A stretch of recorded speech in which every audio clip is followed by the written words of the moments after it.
I'm Joe Fryer. And I'm Savannah Sellers. We're going to get started a new week this morning with the race for the White House. The general election may still be 8 months away, but we're already getting a taste of what this likely rematch between Joe Biden and Donald Trump will look like. Over the weekend, the two candidates held dueling rallies in Georgia. That state's holding a primary tomorrow. Now, after their big wins on Super Tuesday and with Nikki Haley now out of the race, the current and former presidents are taking aim at each other.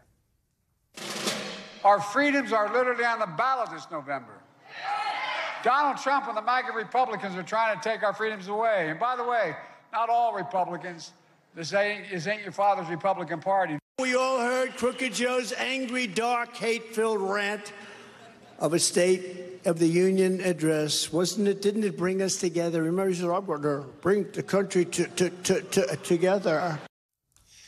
In an interview on MSNBC, President Biden said that he regrets referring to an undocumented immigrant as an illegal during his State of the Union address last week. NBC News correspondent Vaughn Hilliard joined us now with the latest on the campaign trail. So let's start with President Biden's interview with MSNBC's Jonathan Capehart, addressing these comments he made in the State of the Union. Some Democrats wanted to see that apology, Republicans criticizing that apology. What more can you tell us about where the Biden campaign's at right now? It was right. During the State of the Union address, the name Laken Riley, who is the young woman who was murdered allegedly by an undocumented immigrant from Venezuela. And Joe Biden did say her name up from that podium, as Republicans were calling on him to do. And when doing that, he referred to the killer, the alleged killer, as illegal. That is what prompted some backlash response from Democrats who criticized the use of that word. Take a listen to Joe Biden addressing that. And I shouldn't have used illegal. I should have, it's undocumented. And look about the difference between Trump and me. One of the things I talked about on the border was that the way he talks about vermin, the way he talks about these people polluting the blood. I talked about what I'm not going to do, what I won't do. I'm not going to treat any of these people with disrespect. So you regret using that word? Yes. Joe Biden giving this interview. We're now just 7.5 months away from the general election. Let's talk about what we heard from former President Trump on this. He was also in Georgia. What were his comments on this apology? Right. Dueling rallies, dueling events here in Georgia. And Donald Trump, of course, looking to capitalize off of this well in Georgia. Of course, the home state of where that young woman, Laken Riley, was murdered. Take a listen to his remarks from that stage. That Joe Biden went on television and apologized for calling Laken's murderer an illegal. He didn't want to call him illegal. He apologized. He was an illegal immigrant. He was an illegal migrant, and he shouldn't have been in our country, and he never would have been under the Trump policy. And Biden should be apologizing for apologizing to this killer. Of course, the influx of migrants into the United States has been a top concern for American voters, and Donald Trump looking to use this as a political opportunity to try to galvanize support for himself in a key critical state of Georgia. And one reason they're galvanizing support, they need money. President Biden in his campaign says they brought in $10 million in the 24 hours after the State of the Union speech. In that speech, he talked about his age, which he realizes is a huge issue for many voters. There's a new ad that's trying to address that issue. What more should we know about Right. that? More than 20 million people around the country watched that State of the Union address. Of course, other folks saw it through other channels. And for Joe Biden, raising $10 million in 24 hours, that is a significant amount of money. I mean, compare that to the 24 hours after the mugshot came out when Donald Trump was arrested in Fulton County. Donald Trump's campaign raised just over $4 million. So in that advertisement that Joe Biden put out, he is talking about his age and talking about the wisdom and experience that his age allows him to provide to the job. So the Biden campaign, they are looking to utilize not just that speech, but also the fact that his age is a positive attribute for him in his campaign. One other piece of news before we let you go. NBC News reporting that former President Trump will receive intelligence briefings after he officially secures the GOP nomination. Tell us about that. Right. Since 1952, Harry Truman began offering presumptive nominees, the opposing party's presidential candidate, the opportunity to gather intelligence briefings. Now, this isn't all of the classified information or information on confidential sources, but it is a level of classified information in order to ensure a peaceful transfer of power if that opposing candidate were to win. Now, there were questions, would that same opportunity be made available to Donald Trump, especially after an indictment pertaining to his alleged mishandling of classified information at his Mar-a-Lago estate. The answer we have is yes, that Donald Trump, beginning this summer, is expected to continue to receive that sort of a briefing despite that indictment. All right, Vaughn, thank you so much. Thank you, guys. Over the weekend, President Biden signed a major government funding bill into law that, at least for now, diffuses fears of a partial government shutdown. The Senate voted 75-22 to approve the $460 billion package before Friday's midnight deadline. The move will keep the Departments of Agriculture, Justice, Transportation, and other government agencies running through September. For more, we're joined by NBC News senior White House correspondent Gabe Gutierrez. Gabe, great to see you. So this has got to be a major relief for the Biden administration. What is the White House saying about this last-minute deal? Hi there, Savannah. Good morning. Well, certainly there have been a lot of anticipation on whether there would, in fact, be this partial government shutdown. But as you said, on Saturday, President Biden signing those appropriations bills, and the White House thanking top congressional leaders in both the House and Senate for their leadership on the issue. The Senate had voted on this on Friday. The House had done so on Wednesday. So now a partial government shutdown is avoided, Jones. So the deadlines just keep coming. They have 2 weeks to pass another bill to fund the Pentagon and Department of Homeland Security. Where do things stand there? Yeah, Joe, the deadline for that is March 22nd, as you said, for funding the Pentagon and Department of Homeland Security. A top Democratic lawmaker says that negotiations for that package are still underway. There's a possibility there could be some short-term extension voted on this week. But as of now, there's that deadline, once again, March 22nd, to avoid a partial government shutdown for those agencies. Gabe, earlier this morning, the White House released its budget that includes the plan that President Biden had laid out in the State of the Union address last week. Tell us about that. Yeah, that's right. And that budget plan includes $3 trillion in deficit reduction over the next 10 years. And it would pay for that by raising taxes on high earners and corporations. This is something that President Biden, as you said, did mention in his State of the Union address. But Joe and Savannah, the chances of this passing the Republican-led House are pretty much next to none. But it does serve as a way for the White House to really lay out its budget priorities as the 2024 presidential campaign ramps up. Back to you. Gabe Gutierrez from the White House Lawn. Thank you so much. This morning, Palestinian Muslims in Gaza are marking the start of the Islamic holy month of Ramadan under Israeli attacks. Both Israel and Hamas failed to agree to a ceasefire in time for the religious holiday. It comes as aid organizations are racing to deliver much-needed food to Gaza's starving population. This ship carrying 200 tons of food was supposed to have set sail from Cyprus yesterday, but the government there says it remains docked due to technical difficulties. In an exclusive interview with MSNBC's Jonathan Capehart over the weekend, President Biden criticized Israel's prime minister for the massive death toll in Gaza and warned against a ground invasion of Rafah. There's no red line. I'm going to cut off all weapons so they don't have the Iron Dome to protect them. They don't have. But there's red lines that if he crosses, and he cannot have 30,000 more Palestinians dead. He must pay more attention to the innocent lives being lost as a consequence of the actions taken. He's hurting, in my view, he's hurting Israel more than helping Israel.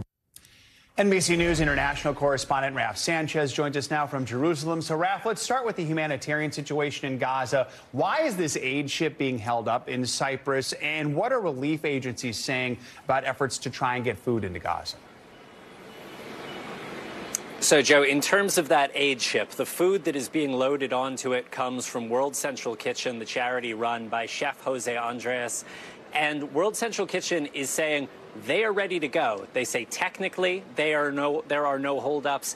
They say the issue here is diplomatic. They say diplomacy at this point is ongoing. They are not being specific about what that diplomatic holdup is, but it appears that they don't have agreement from all parties at this point to depart from Cyprus, head to the coast of Gaza, and begin delivering that aid. It does remain unclear what the so-called last mile of this delivery is going to look like, how this aid is actually going to make it off of this ship in the eastern Mediterranean to the people who so badly need it in northern Gaza.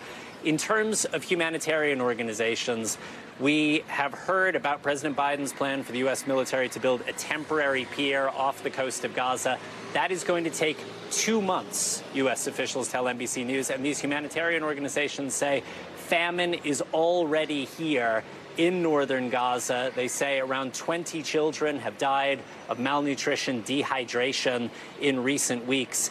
And the overwhelming message from humanitarian organizations, the UN, has been that these airdrops, the idea of getting food in from the sea, is not a substitute for getting more food in from land, either through Israel or through Egypt. And they say that needs to happen, and there needs to be safe conditions to actually distribute that food if there's going to be real chance of fending off famine in Gaza. Guys. So, Rafah, as we mentioned, Ramadan started today. You are in Jerusalem. Tell us, what is the mood like among Palestinian Muslims there? And what's this going to look like? Is Israel going to impose restrictions on worshippers at the Al-Aqsa Mosque? That's a key Muslim holy site there in Jerusalem. Yeah, Savannah, there is a heaviness in Jerusalem right now. Ramadan is supposed to be a time of celebration, a time of being close to family, feeling close to God. But the streets here are empty. Our team has been inside the old city of Jerusalem earlier, and many of the shops that sell those distinctive Ramadan candies say nobody's buying this year. Our team spoke to a 38-year-old Palestinian man. He says this is the most painful Ramadan he can remember. And people here in Jerusalem are not underneath the bombs, but they are thinking about their fellow Palestinians in Gaza. And I can tell you the security presence in East Jerusalem right now is very intense. We've been seeing Israeli security patrols on the streets behind us. There's a checkpoint just a couple hundred yards from where we are that really looks like something that you'd see in the occupied West Bank as opposed to Jerusalem. You have Israeli troops up behind concrete barriers. So there is a real heaviness. In terms of the Al-Aqsa Mosque, there was a video making the rounds last night, verified by NBC News, that shows Israeli police hitting Palestinians with batons, with nightsticks in the streets of the old city last night as they were trying to get into the mosque for prayers. We asked the Israeli police about this. They say that they are trying to safely facilitate very large numbers, but I can tell you there is a lot of concern worldwide that the Al-Aqsa Mosque, the third holiest site in Islam, known as the Temple Mount to Jews, could be a tinderbox that spreads this conflict here to Jerusalem. Guys. Raf, we heard earlier from President Biden rebuking Prime Minister Netanyahu over the death toll and humanitarian situation in Gaza. Talk to us a little bit about the growing frustration from the Biden administration and what Netanyahu makes of President Biden's comments. Yeah, Joe, so the specific phrase that's got a lot of attention here is the president said Prime Minister Netanyahu is hurting Israel more than he is helping Israel. Now, we saw Prime Minister Netanyahu get in front of the cameras pretty shortly after that interview went out on MSNBC. He said he didn't know what the president meant by that, but he said that some of the positions he holds, which put him on a diplomatic collision course with the Biden administration, are supported by the Israeli public. And he gave a couple of examples. One, going into Rafah, that southernmost city in Gaza where more than 1 million Palestinians are sheltering, something the Biden administration says they should not do without a credible plan. He says the Israeli public supports that. He also says the Israeli public supports him in opposing the Palestinian Authority returning to Gaza, which is something the Biden administration says needs to happen. Guys. All right. Raf Sanchez. Raf, thank you. Thank you. This morning, Alaska Airlines says it is fully cooperating as the Department of Justice opens a criminal investigation into that blowout on a Boeing flight in January when a piece of plane broke away in midair. NBC News correspondent George Solis has more. The Justice Department is conducting a criminal investigation into that mid-air scare on an Alaskan Airlines flight involving a MAX 9 jet where a door plug blew out over Portland, according to the Wall Street Journal. The Journal reporting investigators contacting pilots, flight attendants, and even passengers on board Flight 1282 that was forced to make an emergency landing where, fortunately, no one was hurt. Alaska 1282, district pressure. The Justice Department provided no comment to NBC News. The focus of the investigation said to center on whether Boeing has complied with a previous settlement following a federal investigation into the airline's handling of the deadly jet crashes in 2018 and 2019 that killed 346 people. The company providing no comment to NBC News. They're going to look pretty seriously at, is this a one-off or is this systemic? In a preliminary report last month, the NTSB found 4 bolts needed to keep the door plug in place were missing. Alaska Airlines saying in a statement in part, It's normal for the DOJ to be conducting an investigation. We are fully cooperating and do not believe we are a target of the investigation. News of this criminal investigation comes as the NTSB has blasted Boeing for failing to turn in records about the blowout, a claim the company refutes. But in a letter to U.S. Senator Maria Cantwell, Boeing revealing they can't find any documentation on the removal of the door plug. That's probably not a good answer either. It's a horrible answer. And when I read that, I was shocked that, one, they don't have the documentation. They're required to have that documentation. And if not, then we're talking about a much deeper problem of procedural compliance.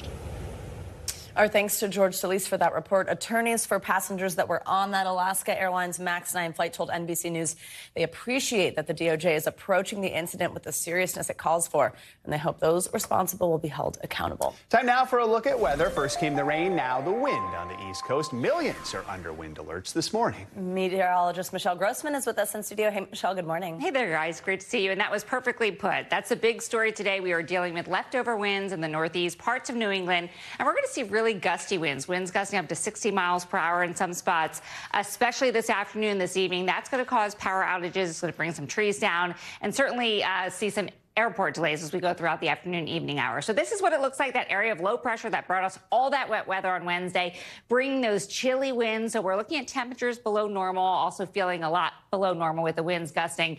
And we're seeing some snow, too, in portions of the interior parts of the Northeast into New England. This is what radar looks like. Not a whole lot of snow to go, but we still have some snow at the higher elevations. Where you see this blue here, that is the snow falling. And that's what we're going to see over the next few hours. So we do have wind alerts, 62 million people impacted by wind alerts. We have wind advisories. We have high wind warnings. That includes Roanoke, also north of Asheville. We're going to see the winds really gusty as we go throughout the day, dying down later on tonight. So anywhere from 48 miles per hour in Albany through tonight, 48 in New York City, 48 in Atlantic City, 48 miles per hour in Boston. So that's going to be a big story as we're kind of heading out in the airports later on this afternoon and spring break for some of us. Winter alerts, too, nearly 3 million under winter alerts. We have winter storm warnings. That is in the pinkish color, and winter weather advisories. And we could see another 4 to 5 inches in some spots. That's where you're seeing those pink and purple colors, the higher elevations of New England and also upstate New York. That's a big story in the Northeast. As we move towards the middle of the country, big difference. Spring-like, we're looking at temperatures so well above normal, even 30, 40 degrees above what is normal for this time of year, into the 60s and 70s. And then out west, we're looking at a west system moving on shore that's bringing some lower elevation rain, some higher elevation snow today and also tomorrow. But look at some of these temperatures. In Sioux Falls, we're looking at 73. That's 34 degrees above normal, 75 in Des Moines, and Salina looking at 74. So, guys, we have winter in the east and a little bit spring-like in the middle of the country. Back to you. All right. Thank you, Michelle. Sure. The cast of Oppenheimer is still probably celebrating this morning after dominating this year's Oscars. Yeah, the film took home 7 wins, including Best Picture, Best Actor, and Best Director, while the film Poor Things was close behind with 4 wins. Jimmy Kimmel returned as host for Hollywood's biggest night, and this year's show did not disappoint. Eric Davis, the managing editor for Fandango, joins us now with all the highlights. Good to have you with us. So let's talk about the winners first. What were some of the notable wins from last night? Yeah, I mean, despite the collective Kenergy we were all feeling this morning, it was Oppenheimer that ultimately toppled Barbie, at least at the Academy Awards. 7 wins, becomes the 3rd highest grossing Best Picture winner ever. Christopher Nolan takes home his first Oscar for Best Director. And of course, the men. Cillian Murphy winning Best Actor. He nodded to the 20-year collaboration he's had with Christopher Nolan. Also, Robert Downey Jr. winning Best Supporting Actor. He thanked his bad childhood. Right. He also, before the Academy. Yes, he also thanked his wife, compared himself to a rescue dog, and that she rescued him and really saved his life. That was such a sweet moment. There were a lot of those, a lot of emotional moments, including Divine Joy Randolph broke down in tears when she was accepting her speech when she won for Best Supporting Actress. This is for her role in The Holdovers. Let's play a little bit of what she said. I thank you to all the people who have stepped in my path and has been there for me, who has ushered me and guided me. I am so grateful to all you beautiful people out here. For so long, I've always wanted to be different. And now I realize I just need to be myself. Tell us more about this touching moment and other ones that stood out to you. Yeah, it was really great, and she was crying. Paul Giamatti was actually crying in the audience. He co-starred in The Holdovers with her. Really, I mean, these are the Oscars, right? First-time nominee, first-time winner. That raw emotion is kind of what you saw. I thought that was a great way to open up the night. Honestly, one of the bigger surprises, Emma Stone winning Best Actress. Another really emotional moment. I think she was in shock. Her dress kind of broke, so she was, you know, talking about that. But she was overwhelmed. This is her second Oscar. I think Emma Stone now is an elite actress in terms of our era. Also, director of 20 Days of Mariupol, the Best Documentary winner, coming out saying this is the first ever Oscar win for Ukraine. Of course, he also said, I wish I didn't have to make this movie in the first place. So I thought that was also very emotional moment. Yeah, this has been obviously last year a tough year for Hollywood because of the strike. Jimmy Kimmel took time to not only acknowledge that, but also to thank the Teamsters for their support. Let's take a look at that. The reason we were able to make a deal is because of the people who rallied beside us. So before we celebrate ourselves, let's have a very well-deserved round of applause for the people who work behind the scenes, the Teamsters, the truck drivers, the lighting crew, sound, camera, gaffers, grips. That's right. All the people who refused to cross the picket lines, there they are. That was a moment. The Oscars are all about the moments. Any other moments stand out to you? Yeah, I mean, that moment, of course, I'm just Ken. I mean, Ryan Gosling's performance of that, I think, was the highlight of the night. Also, I think it's going to go down as one of the all-time Oscar moments. I mean, of course, he's paying homage to Marilyn Monroe here. Diamonds Are a Girl's Best Friend. He's in all hot pink. I mean, he had the crowd singing. It was like one of the first sing-alongs, the choreography. Yes, I love that. Yeah, just an amazing moment here. I thought this was really great. Also, John Cena coming out naked on stage to present Best Costume, I thought was a highlight of the night. A lot of people, brave man. Yeah, a lot of people, and he was really naked. People were taking pictures in intermission showing that. So, I mean, you know, what you do for the Oscars, John Cena, really, really great there. Maybe he'll get an Emmy next year for that. I don't know how that would work, but, you know. That was quite the moment. I was cracking up. Eric Davis, thank you so much for recapping with us this morning. We appreciate it. Good to see you. Thanks for watching. Stay updated about breaking news and top stories on the NBC News app or follow us on social media.